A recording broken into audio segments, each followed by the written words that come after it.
주의 종 삼아 주셨네. 너를 그의 손바닥에 새기사. 8월 16일 주일 예배 하나님께 올려드립니다.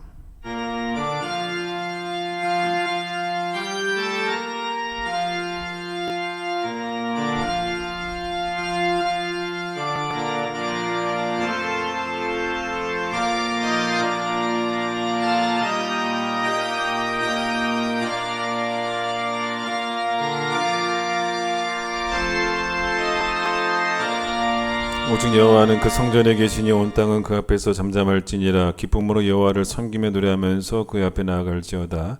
하나님은 영이시니 예배하는 자가 영과 진리로 예배할지니라. 아멘.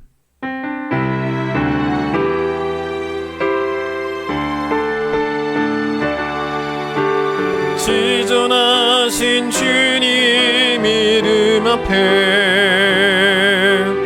모두 무릎 꿇고 다 경배해.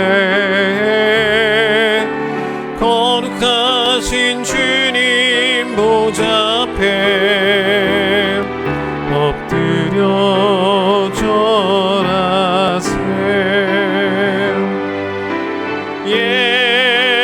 예수는 그리스도, 예수는 주, 하나님의 영으로 경배드리리. 이 시간 우리의 죄악을 주 앞에 고백합니다.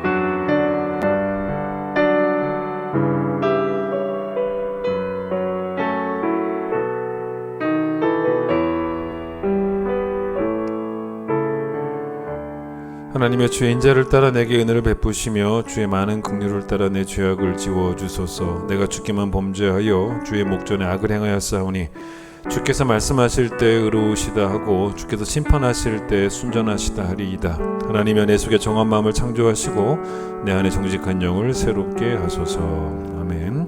신앙 고백합니다. 나는 전능하신 아버지 하나님 천지의 창조주를 믿습니다. 나는 그의 유일하신 아들 우리 주 예수 그리스도를 믿습니다.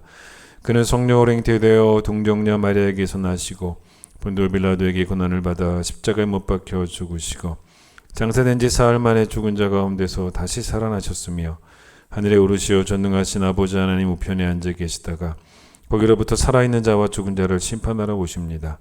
나는 성령을 믿으며 거룩한 공교회와 성도의 교제와 죄를 용서받는 것과 몸의 부활과 영생을 믿습니다. 아멘. 501장 찬송합니다.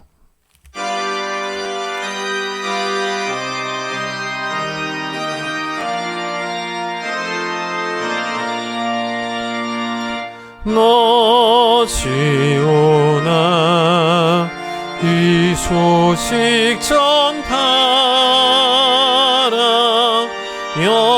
영광의 주 참 빛이 되신다. 만 백성은 이 밝은 빛에 모아 영원한 구원 주려 하신다. 이 기쁜 소식 곧 전하라. 구원의 소식을 널리 전하라. 죄 사슬에 얽매여 있는 사람 하도 많아 다 셀 수 없구나. 이 형제들 다 건져내기 위해 주 예수 복음 널리 알리자. 이 기쁜 소식 곧 전하라. 구원의 소식을 널리 전하라. 온 세상에 너 크게 외치어라. 하나님은 참 사랑이시다.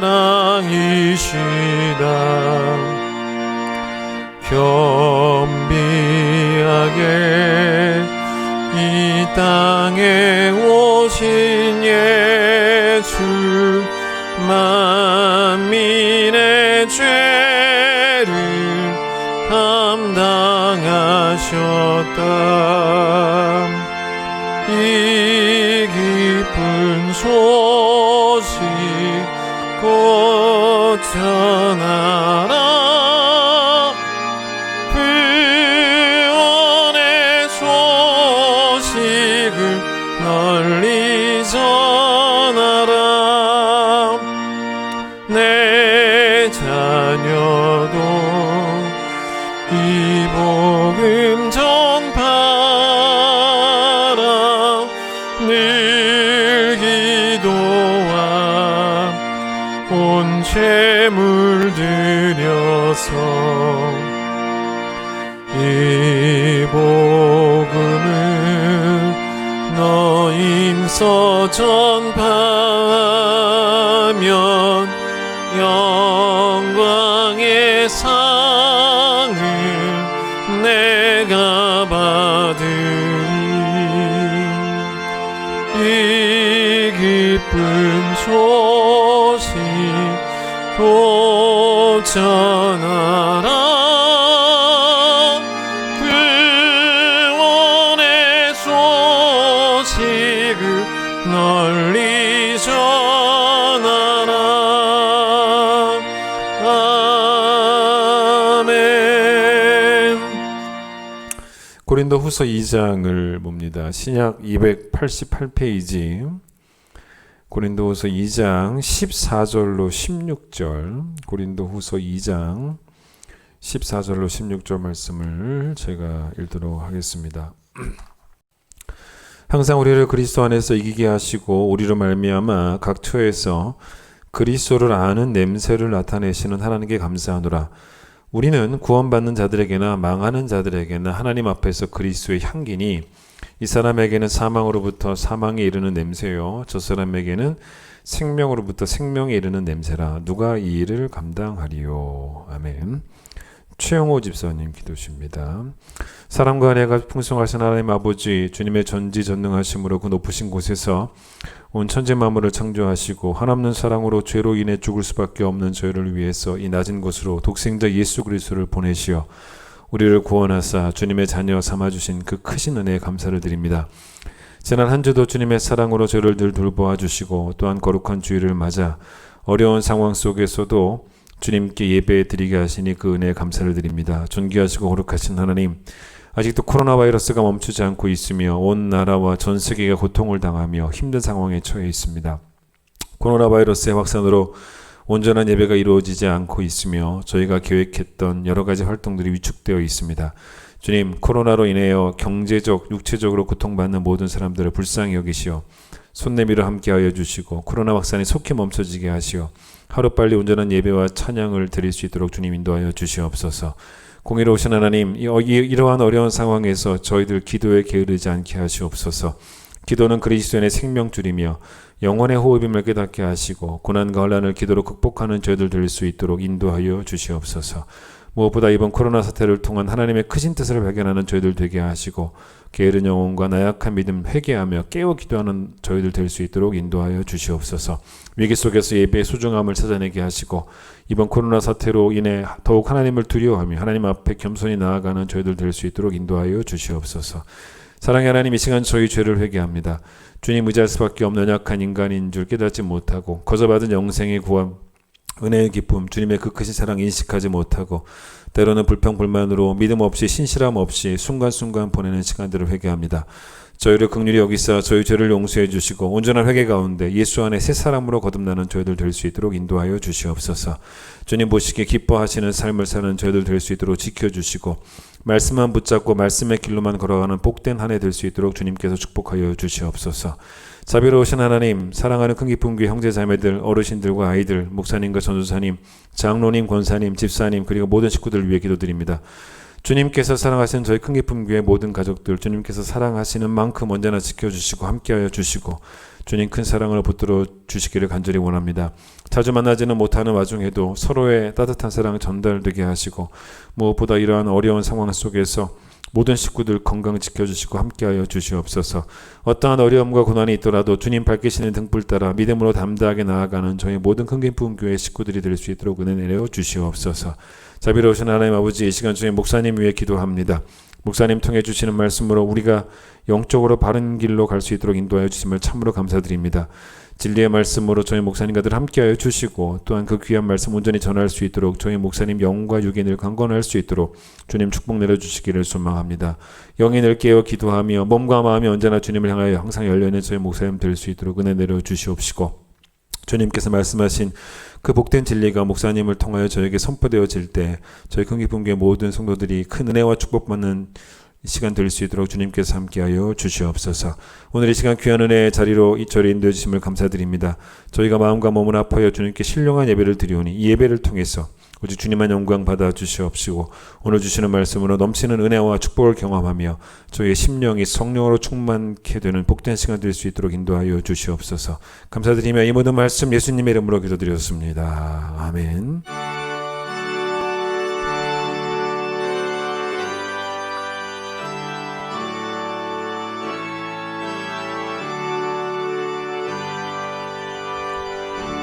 봉헌하겠습니다.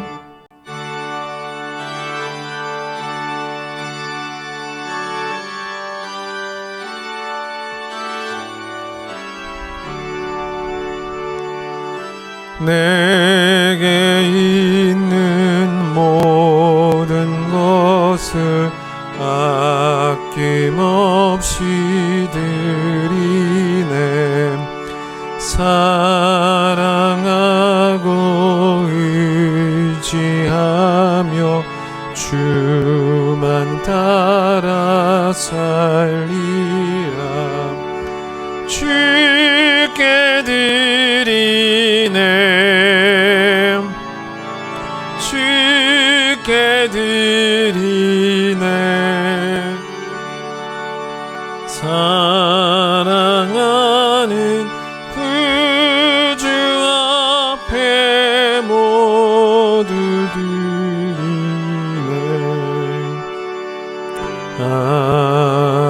아멘. 주께서 택하사 주의 뜰에 거하게 하신 자는 복되다고 말씀하여 주셨습니다. 오늘 이 자리 나와 예배하게 된 것도 하나님의 은혜임을 고백합니다. 하나님을 영화롭게 하는 예배가 되게 하여 주시고 온라인으로 예배를 드리지만 성전에서 드리는 동일한 태도로 또 동일한 감동으로 하나님을 예배하는 시간 될 수 있도록 축복해 주시기를 소망합니다. 우리 큰 기쁨 교회 사랑해 주셔서 지난 8년 동안 은혜 주심을 감사합니다. 더 좋은 교회 될 수 있도록 한 성도 한 성도 더 최선을 다하여 그리스도의 장성과 분량을 목표 삼아 달려가게 하여 주시고 모든 성도들이 좋은 지체 되고 또 좋은 벽돌 되고 좋은 가족원이 되어서 이 교회가 완전한 교회일 수는 없지만 함께 하나님의 교회를 세워가는 기쁨을 누리는 복된 교회 될 수 있도록 축복하여 주시옵소서. 주 앞에 귀한 예물 드렸습니다. 온라인으로 예배 드리지만 또 하나님께 또 예물을 구분하여 드리는 이 마음을 기억하여 주시고 10의 1 주의 것이라 말씀하셨기 때문에 사용하지 않고 주님께 드리는 그 귀한 믿음 받아주시고 선교와 구제에 쓰이는 헌금이 되어질 수 있도록 또 우리의 감사하는 마음으로 표현한 이 헌금이 하나님이 뜻하신 곳에 귀하게 쓰여질 수 있도록 주님 축복해 주시기를 소망하며 예수님 이름으로 기도드립니다. 아멘. 교회 소식을 전하겠습니다. 2학기 장학금 신청을 받습니다. 저희 교회 나오는 고등학생, 대학생 가운데 학비가 없어서 공부하기 어려운 그런 학생들이 있다면 신청해 주시길 바라는데 교회 로비에 오시면 신청서가 있습니다. 조미진 집사님 시어머님께서 별세하셔서 지난 화요일에 장례를 마쳤습니다.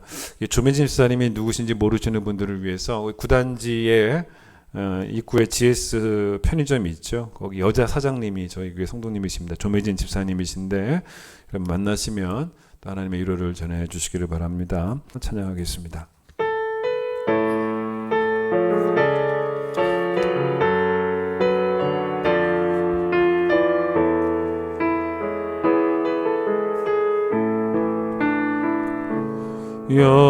여호와 이스라엘의 구원자 정과 나중 되신 주 그가 널 지명하여 부르사 주의 종 삼아 주셨네. 너를 그의 손바닥에 새기사 결코 잊지 않으시리라. 환난 주의 피난처가 되시며 항상 인도하시리. 너는 일어나 주의 빛을 말하라. 땅끝까지 주 선포하라. 그가 너로 이방의 빛을 삼아 구원을 베푸시리라. 창세기 12장에 보면 하나님이 아브라함을 부르시는 장면이 나옵니다. 1절과 2절을 제가 읽어드릴게요. 여호와께서 아브라함에게 이르시되 너는 너의 고향과 친척과 아버지의 집을 떠나 내가 너에게 보여줄 땅으로 가라. 내가 너를 큰 민족을 이루고 너에게 복을 주어 너의 이름을 창대하게 하리니 너는 복이 될지라. 오늘 설교 제목입니다. 너는 복이 될지라를 쉬운 성경에는 뭐라고 표현했냐면 너는 다른 사람에게 복을 끼치는 자가 되라. 이렇게 나와 있더라고요. 고향과 친척과 아버지의 집을 떠나는 목적이 뭐였습니까? 복을 받으러 떠나는 게 아닙니다. 복을 끼치러 떠나는 것이었다는 거죠. 사실 아브라함에게 자신의 고향과 친척과 아버지 집은 어떤 곳입니까? 자기에게는 기회의 땅입니다. 자기에게는 복과 같은 그런 땅이에요. 자기를 위한 복이 막 넘쳐나는, 거기서 잘 먹고 잘 살 수 있었고 또 이미 그렇게 살고 있었을 것이고, 그런데 이제 그 동네를 하나님이 떠나라고 하실 때 하나님이 저기 가면 더 잘 먹고 더 잘 살 수 있으니 떠나라 이렇게 말씀하신 게 아니잖아요. 사실은 그 동네가 아무리 생각해봐도 떠나기 힘든 땅이에요. 좋은 땅이거든요, 살기에. 그런데 그렇게 힘든 땅이어도, 떠나기 힘든 땅이어도 누군가에게 복이 되는 그 사명을 이루기 위해서 포기하고 떠나라고 그렇게 말씀하셨다는 것입니다.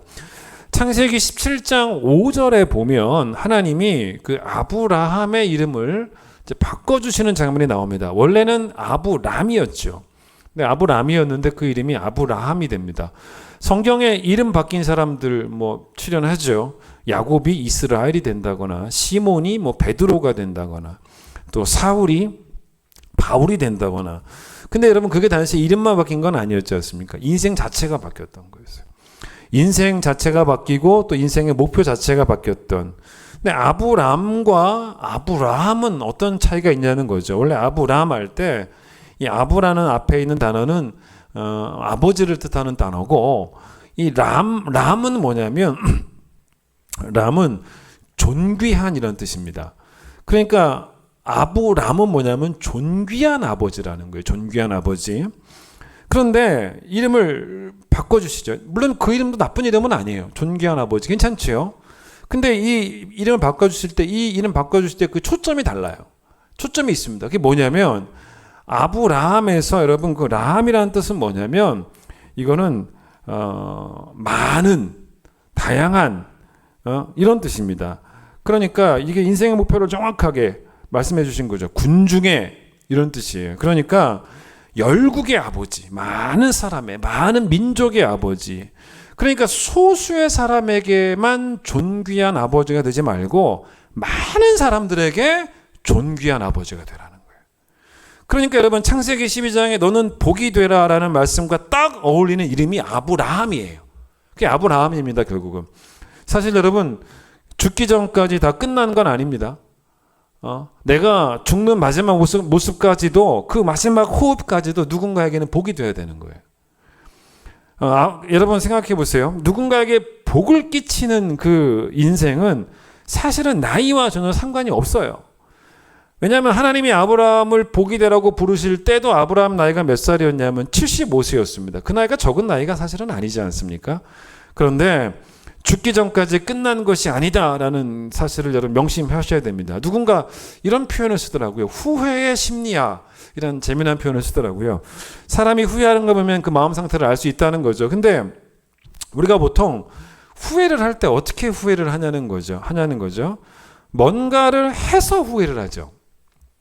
근데 여러분 뭔가를 해서 후회를 한다는 것이 보통 또 뭘 의미하냐면, 일반적으로 어떤 걸 후회하냐면 내가 악을 행한 것에 대한 후회를 하죠. 도둑질하지 말아야 되는데 그걸 했다는 거예요. 악을 행했죠. 거짓 증언하지 말아야 되는데 했다는 거예요. 간음하지 말아야 되는데 했다는 것입니다. 이런 식으로 후회를 합니다. 그런데 더 높은 수준의 후회의 심리학이라는 표현을 썼지만 그게 바로 뭐냐면 뭔가를 해서 후회를 하는 게 아니에요. 사실은 더 높은 수준이 뭐냐면 뭔가를 하지 않아서 후회하는 거예요. 무슨 말이에요? 더 사랑하지 못해서, 더 섬기지 못해서, 더 베풀지 못해서, 이걸 후회하는 거죠. 그러니까 사람을 내가 미워했어요. 악을 행했죠. 그러니까 사람을 미워한 것에 대한 후회보다 뭐 그런 후회도 필요하죠. 그러나 더 깊은 수준의 후회는 뭐냐면 더 사랑하지 못한 것에 대한 후회. 그러니까 피해를 준 것에 대한 후회보다는요, 사실은 더 깊은 후회는 뭐냐면 선을 행하지 못한 것에 대한 후회라는 것입니다. 여러분 복이 되는 인생은요, 소극적인 인생이 아닙니다. 누군가의 복이 되는 인생은 적극적인 그런 인생을 말하는 것이거든요. 그러니까 여러분 죽기 전까지 끝난 것이 아니다라는 것을 명심하시고 오늘도 우리가 복이 되셔야 되는데, 그런데 성경에 남에게 이제 복을 끼치는 복 중에 가장 빛나는 복을 뭐라고 말하냐면 나를 통해서 누군가가 하나님을 소개받는 거예요. 나를 통해 누군가가 하나님을 알게 되는 것이고, 나를 통해 누군가가 복음을 소개받고 예수를 알게 되고 예수를 믿게 되는 복이 우리가 복이 되라 할 때 제일 중요한 복 중에 하나라는 것입니다. 무디라는 분이 있는데 이분이 어떤 이야기를 했냐면 100명 중에 이 100명이 다 회심을 했을 때, 100명이라는 사람이 예수를 믿고 회심을 했을 때 100명 중에 1명은 성경을 읽었고 나머지 99명은 그리스도인을 읽었다는 거예요. 참 멋진 말이죠. 그러니까 100명의 심자 가운데 성경책을 읽고 회심한 사람도 물론 있겠지만 그 비율이 100명 중에 1명이 그럴 뿐이지 나머지 99명은 그리스도인들을 보고 회심을 했다는 거예요. 참 의미 있는 말입니다. 하나님은 이 세상을 선교라는 방법을 통해서 구원하시기를 기뻐하세요. 전도라는 방법을 통해서 구원하시는데, 근데 하나님이 사용하시는 그 방법이 그리스도인들의 선교적 삶이에요. 근데 여러분 선교적 삶이라는 것이 뭐냐면 만나는 사람에게 말로 복음을 설명하는 것만을 의미하지는 않는다는 것입니다. 선교사가 되어서 교회가 파송하는 선교사가 되어서 저 아프리카로 가고 저 태국으로 가는 것만을 의미하지는 않습니다.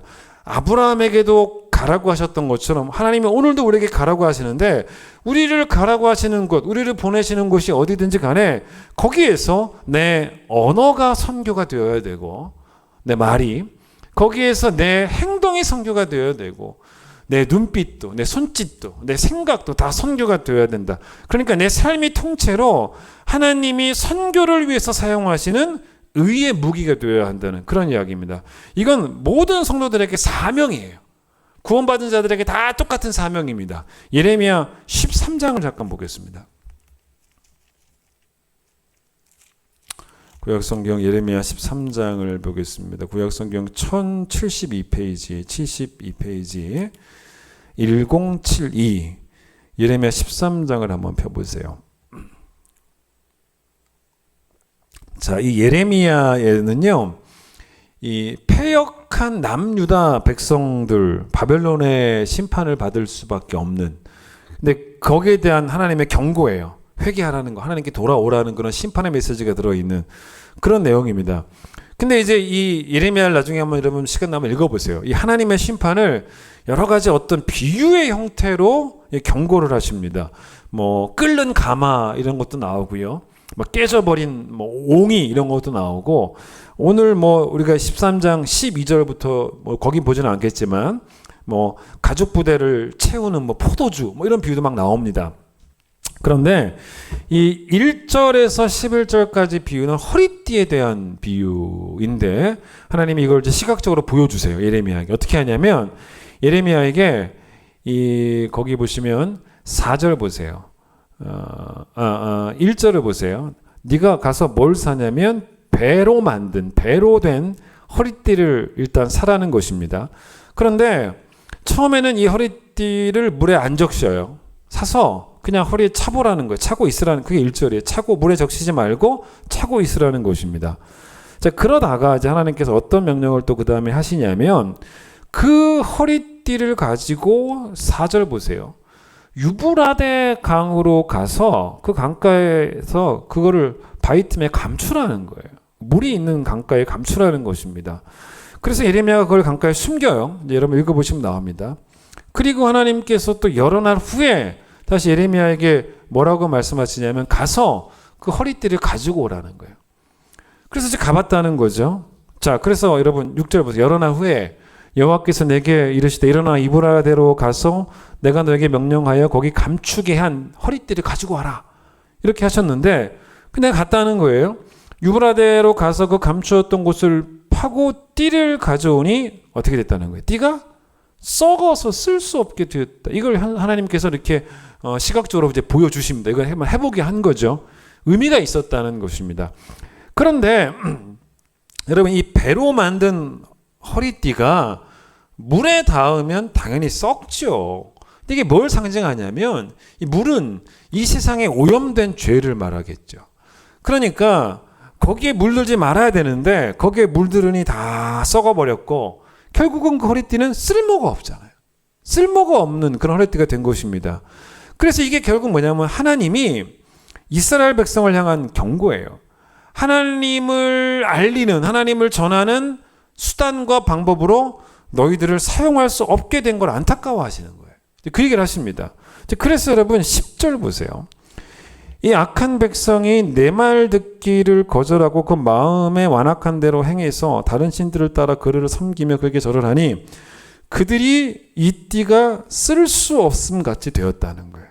허리띠가 쓸모없는 것처럼 이스라엘 백성도 쓸모없는 존재가 되었다는 것입니다. 11절 보세요. 그런데 여호와의 말씀이니라, 띠가 사람의 허리에 속함 같이 내가 이스라엘을 온 집과 유다 온 집으로 내게 속하게 하여 그들로 내 백성이 되게 하며 내, 들어보세요, 이름과 명예와 영광이 되게 하려 하였으나 그들이 듣지 아니했다는 거예요. 자, 이걸 잘 여러분 기억할 필요가 있습니다. 여러분, 이게 무슨 말이냐면, 거기에 중간에 그들로 내 백성이 되게 했다라는 표현이 나옵니다. 여러분과 저가 하나님의 백성이 되었다는 거예요. 그런데 이 말씀은 그냥 기분 좋은 이야기만으로 끝날 얘기가 아니에요. 그러니까 하나님이 여러분과 저를 백성 삼아 주셔서 우리를 뭐 끝까지 책임져 주신다, 그런 기분 좋은 이야기로만 끝날 것은 아닙니다. 그게 아니고 내 백성은 그냥 백성이 아니에요. 어떤 백성이 내 백성이냐면 내 이름과 내 명예와 내 영광이 되는 백성이 내 백성이라는 거예요. 이게 중요한 표현이에요.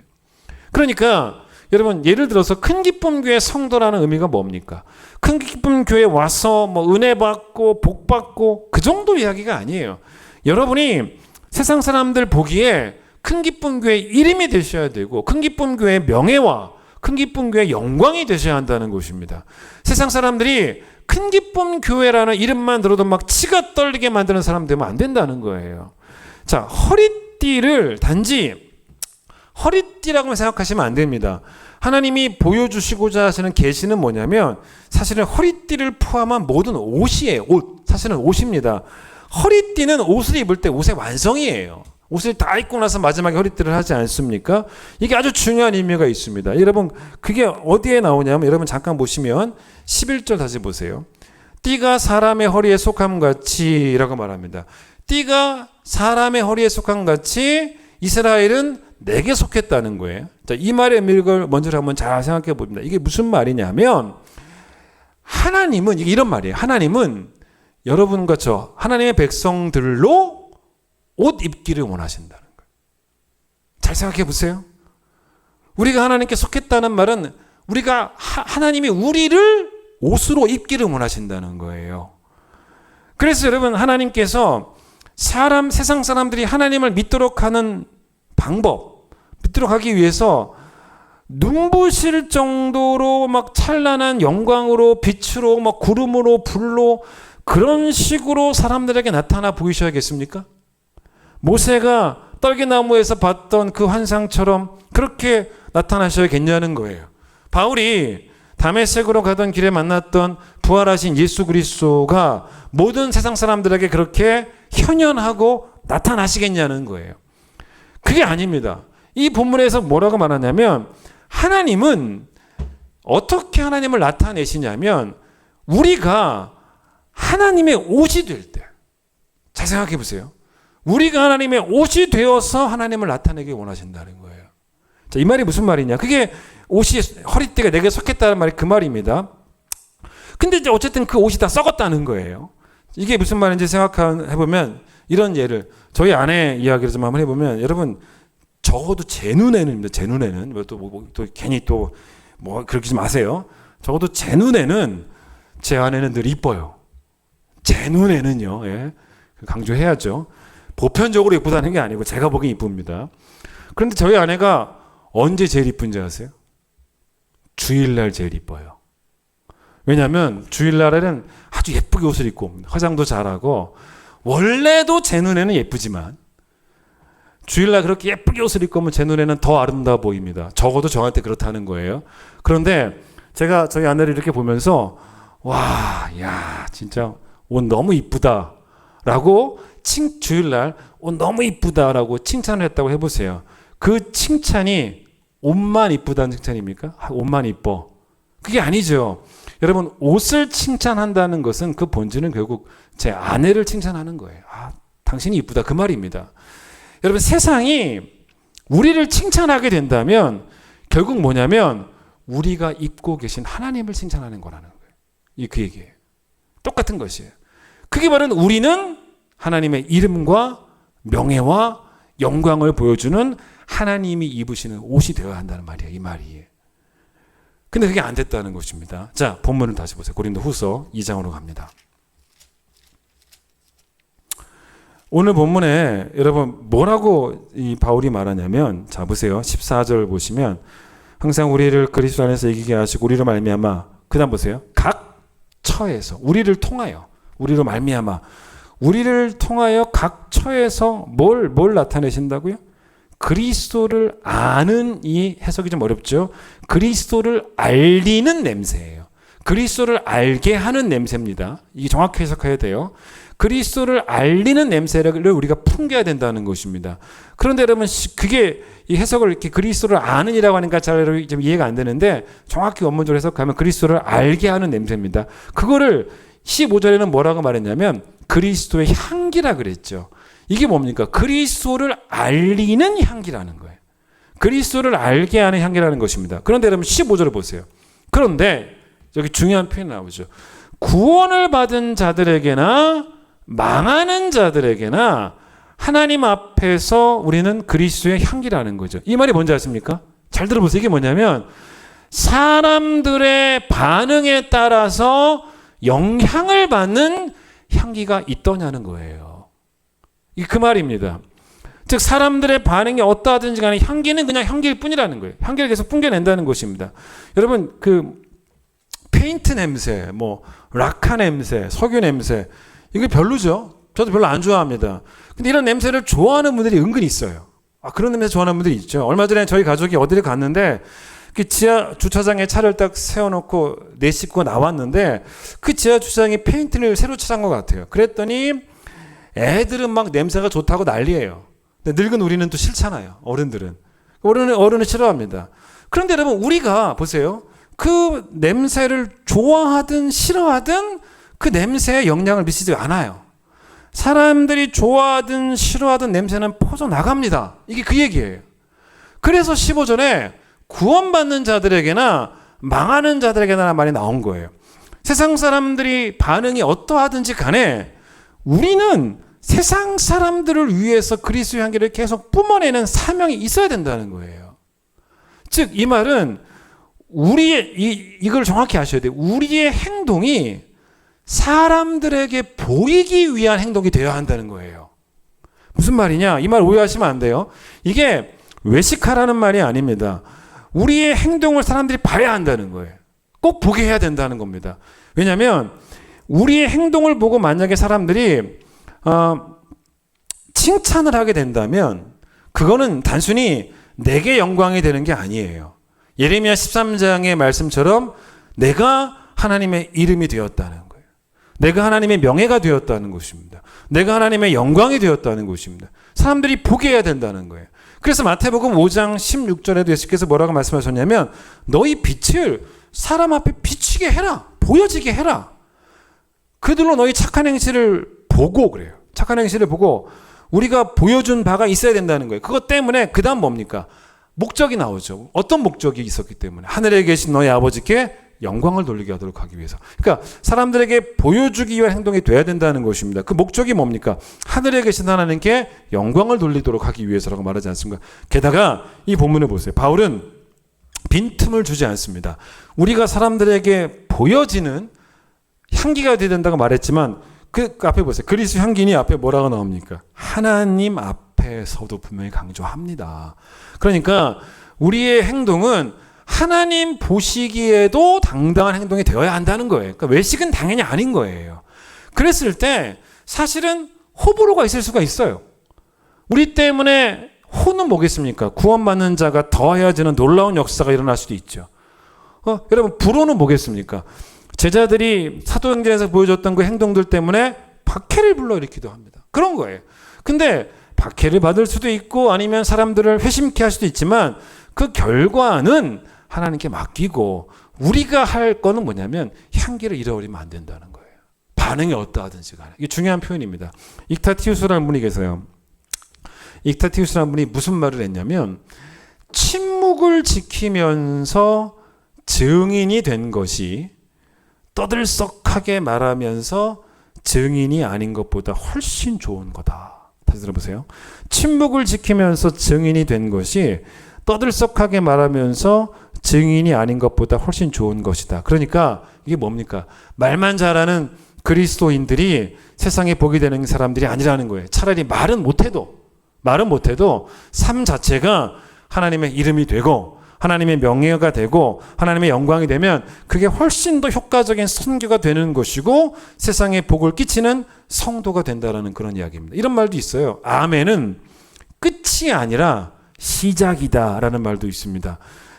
뭐라고요? 아멘은 뭐가 아니라 끝이 아니라 시작이다. 제 동기 목사님 신대원은 동기가 저보다 좀 나이가 많은 형님을 만난 적이 있는데 그분이 이런 얘기를 하는 거예요.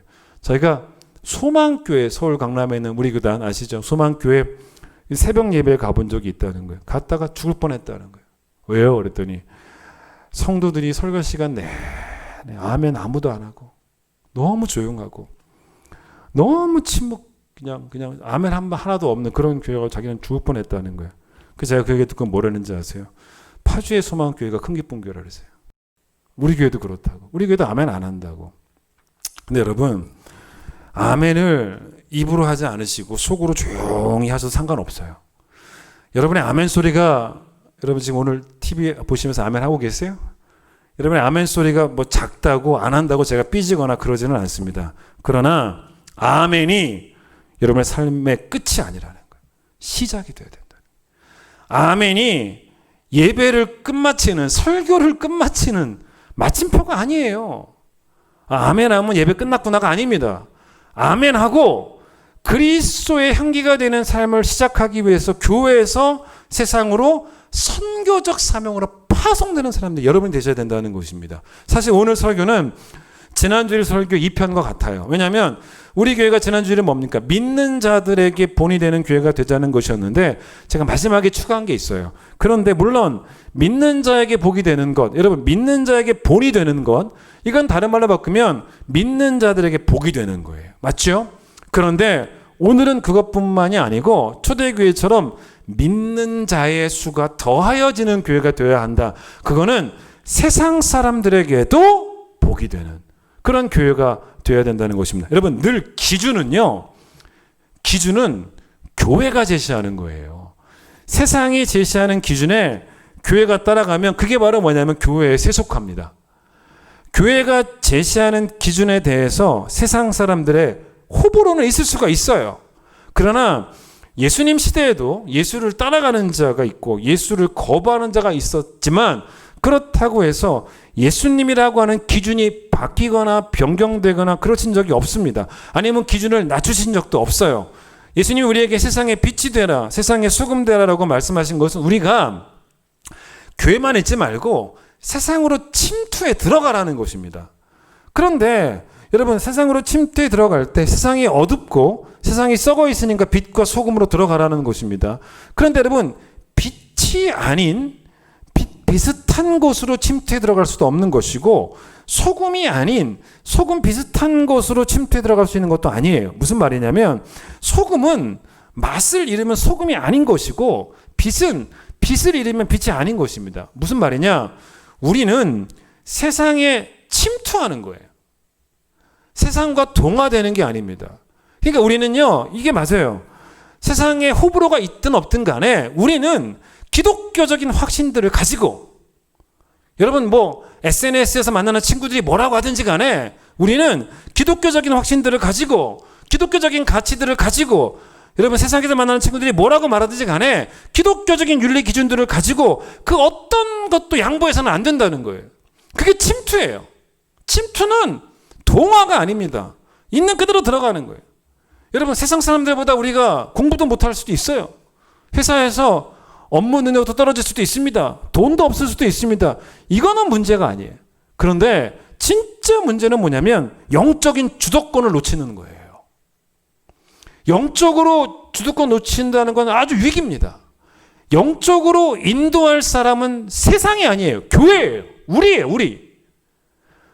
세상 사람들이 볼 때 교회가 제시하는 기준이 좋고 그래서 그 기준을 따르는 성도들마저 좋아 보일 때는요. 믿는 자의 수가 더해지는 거예요. 그게 초대교회 부흥이었습니다. 여러분 초대교회 부흥이 왜 위대한지 아십니까? 초대교회는 예수를 믿는다는 것 자체가 박해의 지름길이에요.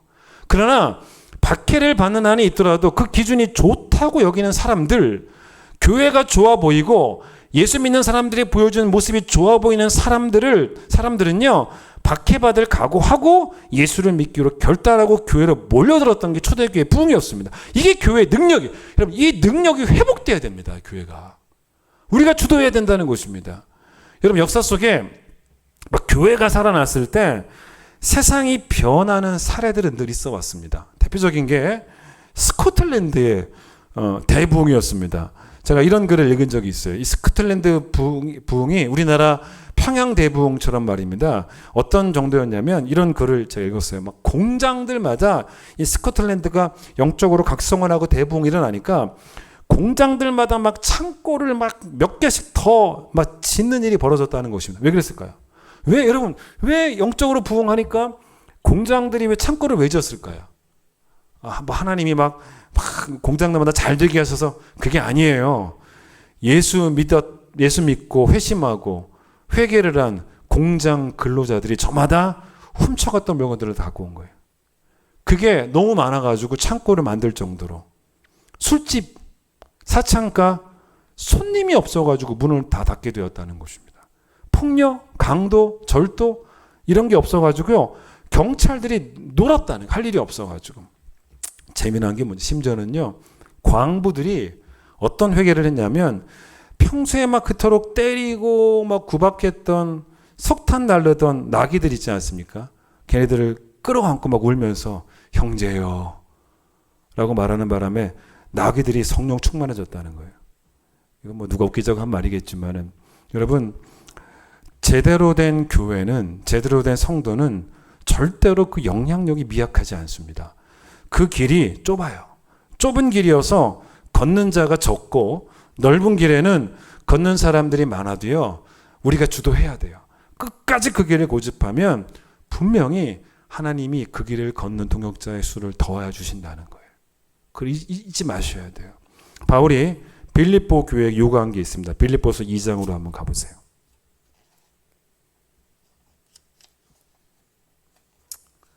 빌립보서 2장 15절 16절 320페이지 빌립보서 2장 이 교회에게 요구한 거예요. 뭐라고 그러는지 보세요. 이는 너희가 흠이 없고 순전하여 어그러지고 거스르는 세대 가운데서 하나님의 흠없는 자로 세상에서 그들 가운데서 뭐로? 빛들로 나타내며 그 다음 보세요. 생명의 말씀을 밝혀 여기까지 보겠습니다. 생명의 말씀을 밝혀까지만 제가 이제 확인해 보도록 하겠습니다. 여러분 잘 보시면 2장 15절은 산상수훈 예수님 말씀과 똑같죠. 우리의 착한 행실을 세상 사람들이 보게 하라는 말씀이죠. 그런데 세상 사람들에 대한 우리의 책임이 있다는 거예요. 그들 가운데 빛이 되는 게 우리의 책임이라는 것입니다. 그게 우리의 사명이라는 거예요. 그런데 바울이 이 15절에 말하고 난 다음에 16절 다시 보세요. 어떤 얘기를 했냐면 생명의 말씀을 밝혀. 이거 좀 볼 필요가 있습니다. 이게 여러분 원래 원문은 뭐냐면 밑에 주를 보세요. 주가 원래 원문은 맞아요. 4번 생명의 말씀을 4번 밝혀라고 주가 되어 있죠. 밑에 뭐라고 나옵니까? 생명의 말씀을 붙들어. 맞죠? 그러니까 생명의 말씀을 꼭 붙잡으라는 거예요. 맞습니다. 그게 원어가 그렇게 되어 있어요. 말씀을 붙잡으라는 것입니다. 그런데 이거를 지금 어떻게 해석했냐면 생명의 말씀을 밝혀라. 이렇게 해석을 했습니다. 여기는 우리가 본 성경에는. 근데 참 재미난 게 있어요. 이 말씀이 어디 말씀과 연결되는지 아시냐면 기가 막혀요. 어디에 이 말씀이 나오냐면 듣기만 하세요. 다니엘 12장 3절에 나와요. 다니엘 12장 3절에 어떤 말씀이 나오냐면 많은 사람을 옳은 대로 돌아오게 한 자는 별과 같이 영원토록 빛나리라. 이런 말씀이 나옵니다. 누군가에게 복을 끼친 인생은 영원토록 빛날 거라는 것입니다. 그런데 여러분 성경 가운데 여러분 잘 모르실 거예요. 제가 예전에 한번 소개한 적이 있는데 70인역이라는 게 있어요. 70인역은 뭐냐면 가장 오래된 한 BC 300년부터 200년, 100년 한 그 정도쯤에 만들어졌다고 보는데 가장 오래된 헬라어로 기록된 구약 성경이에요. 그러니까 헬라어로 번역된 구약 성경을 뭐라 그러냐면 70인역이라고 합니다. 이게 무슨 말이냐? 원래 여러분 구약 성경은 히브리어로 쓰여져 있습니다. 유대인의 언어로 쓰여져 있습니다. 반대로 신약 성경은 헬라어로 쓰여져 있었습니다. 그런데 70인역은 뭐냐면 히브리어로 쓰여진 구약 성경을 헬라어로 번역한 최초의 구약 성경인 거예요. 그러니까 헬라어판 구약 성경인 것이죠. 그리고 그것도 아마 이제 우리가 그렇게 말하는 이유가 70명의 학자들이 이 번역 작업에 참여했다고 전해지기 때문에 또 70인역이라고 하는 것입니다. 저도 학교 다닐 때 신당 다닐 때 그 성경을 봤어요. 그런데 이 70인역에 보면요. 다니엘서 12장 3절을 어떻게 해석하냐면 어떻게 나오냐면 많은 사람을 옳은 대로 옳은 길로 돌아오게 한 자라고 나와 있지 않아요. 뭐라고 나오냐면 하나님의 말씀을 강하게 붙잡은 자라고 그래요. 똑같잖아요. 하나님의 말씀을 강하게 붙잡은 자는 하늘의 별처럼 빛나게 된다라고 나옵니다. 여러분 이게 여기 들어있는 거예요. 그러니까 여러분 하나님의 말씀을 강하게 붙잡는다는 의미가 뭔지를 아셔야 돼요. 그게 여러분 내가 말씀을 강하게 붙잡을 때 많은 사람을 돌아오게 한다는 겁니다. 그게 뭐냐면 내가 말씀의 기준이 옳고 그것이 옳다는 걸 내가 믿고 그 가치관이 옳다는 걸 인정하고 그거를 단순히 말씀을 강하게 붙잡는다는 걸 말하지 않는다는 것입니다. 말씀을 강하게 붙잡으면 많은 사람들을 주께로 인도한다는 것이 뭐겠습니까? 그게 바로 뭐냐면 생명의 말씀을 밝히는 거예요. 아셨죠? 밝힌다는 것이 뭡니까? 밝힌다는 건 뭐냐면 보여준다는 거예요.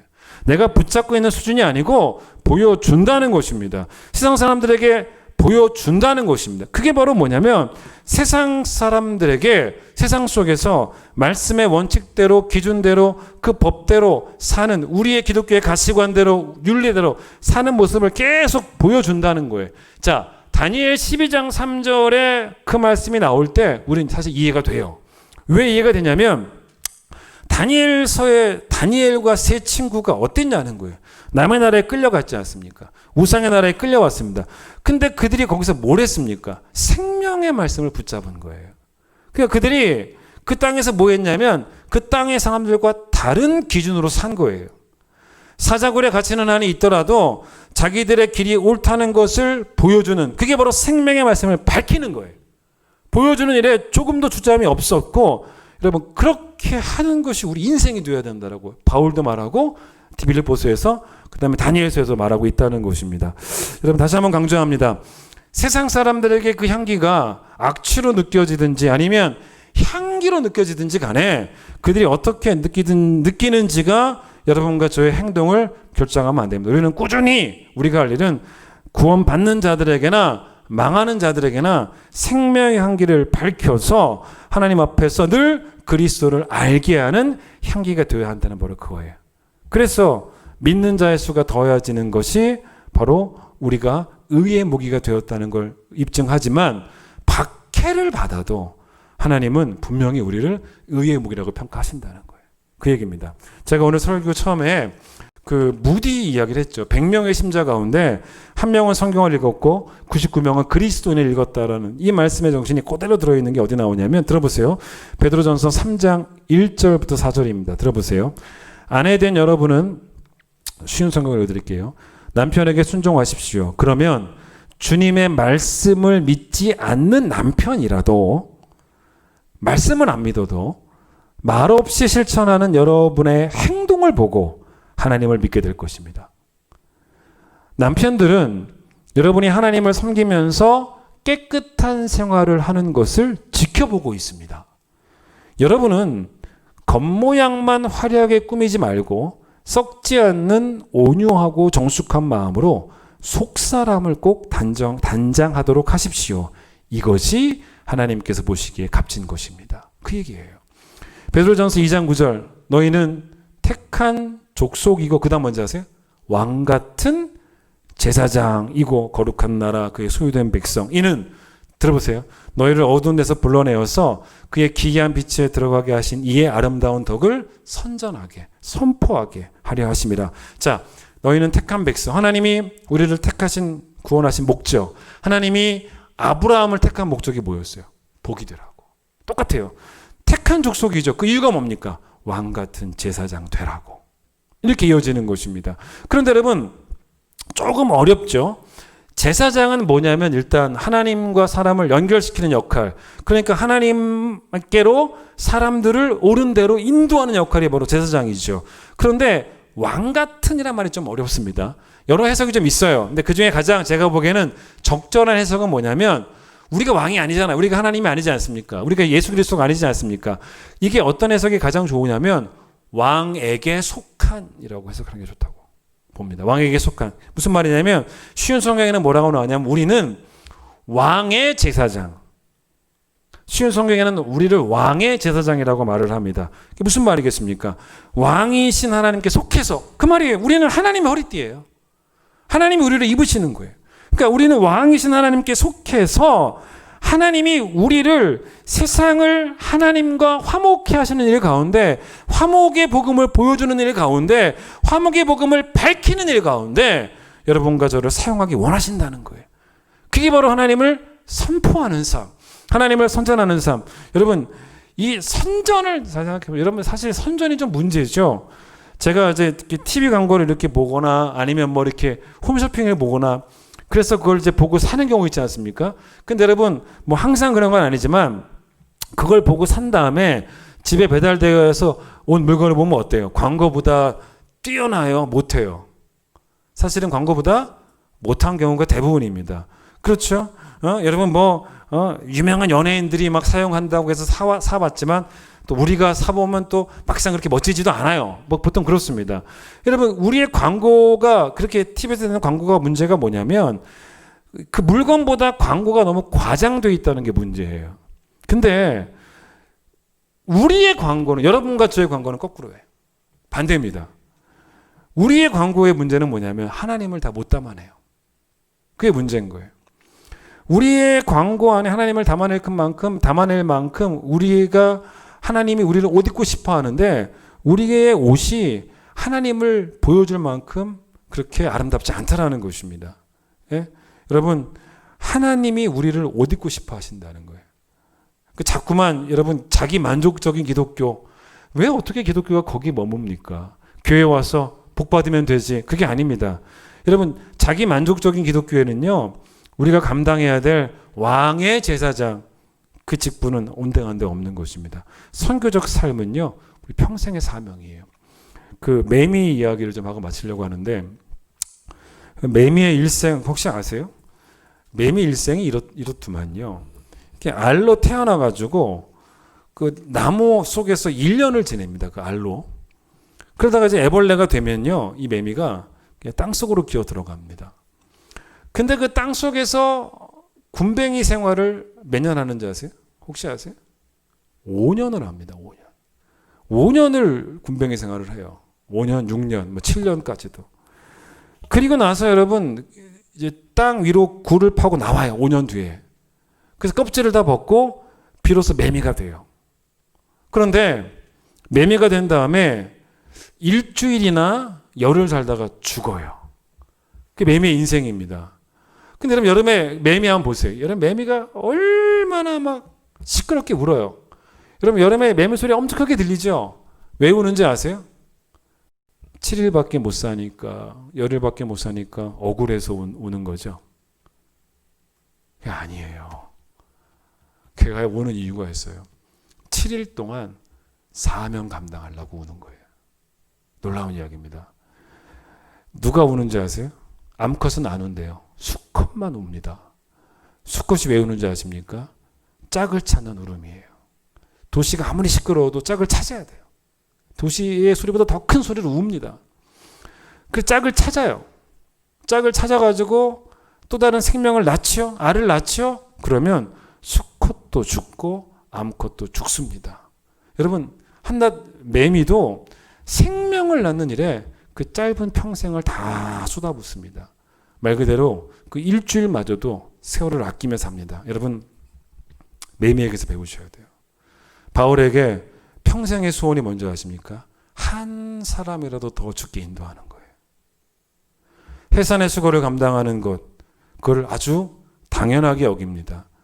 죽을 영혼을 복음으로 살려내는 것, 거듭나게 하는 것, 생명을 선물해 주는 것, 예수의 생명을 얻게 하는 것, 그게 그의 평생의 소원이었는데 그 평생의 소원과 평생의 사명을 감당하기에는 인생이 너무 짧았어요.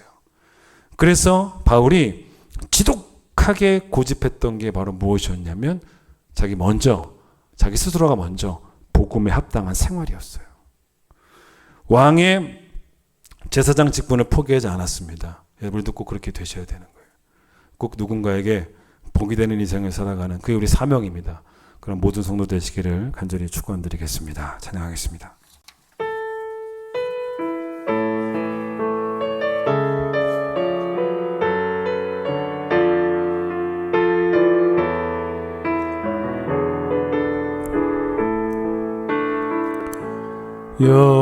여호와 이스라엘의 구원자 처음과 나중 되신 주 그가 널 지명하여 부르사 주의 종 삼아 주셨네. 너를 그의 손바닥에 새기사 결코 잊지 않으시리라.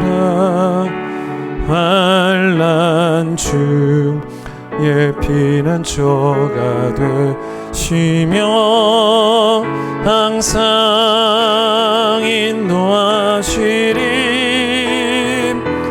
너는 일어나 주의 빛을 발하라. 땅 끝까지 주 선포하라. 그가 너로 이방의 빛을 삼아 구원을 베푸시리라. 제가 이제 뭐 우리 교인들 장례가 나고 그래서 이렇게 장례식장에 가지 않습니까? 근데 가면 이제 예배를 드리죠.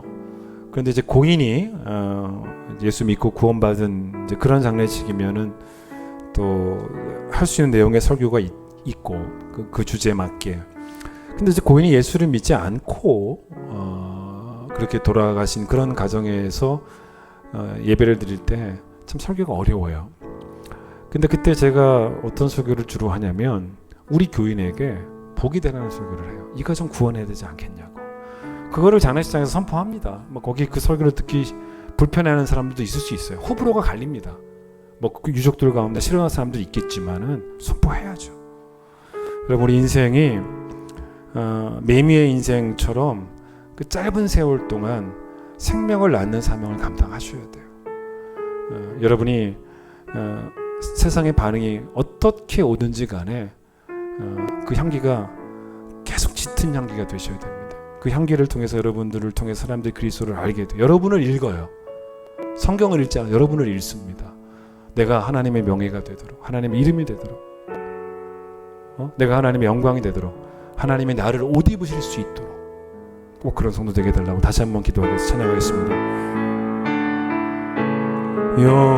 여호와 이스라엘의 구원자 처음과 나중 되신 주 그가 널 지명하여 부르사 주의 종 삼아 주셨네.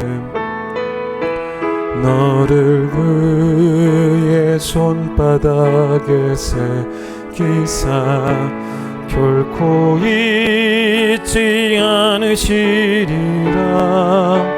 환난 중에 피난처가 되시며 항상 인도하시리. 너는 일어나 주의 빛을 발하라. 땅 끝까지 주 선포하라. 그가 너로 이방의 빛을 삼아 구원을 베푸시. 너는 일어나 주의 빛을 발하라. 땅 끝까지 주 선포하라. 그가 너로 이방의 빛을 삼아 구원을 베푸시리라. 하나님, 우리가 세상 가운데로 침투해 들어가야 됩니다. 우리가 영적인 주도권을 가지고 이끌어야 됩니다. 빛이 변형된 빛으로, 소금이 맛을 잃은 소금으로 들어갈 수는 없는 것입니다. 기독교적인 가치관들이, 기독교적인 윤리들이 이 땅을 지배하는, 이 땅의 사람들이 쫓아가야 되는 윤리일 수밖에 없고 가치일 수밖에 없습니다. 우리를 하나님께서 선택하여 주신 것은 왕의 제사장의 삶을 살아 하나님의 이름을 선전하라고. 우리의 선전이 하나님을 다 담아내기에는 너무 작은 선전이 아닙니까? 기도합니다. 하나님이 우리를 옷 입으실 수 있도록, 우리가 입은 옷이 우리에 대한 칭찬으로 끝나는 것이 아니고 하나님을 향한 칭찬이 되어질 수 있도록, 우리의 삶이 하나님의 영광과 이름과 명예가 되는 삶을 살 수 있도록, 하나님 우리가 세상 사람들에게 읽혀주는 복음이 되어질 수 있도록 우리를 축복하여 주시옵소서.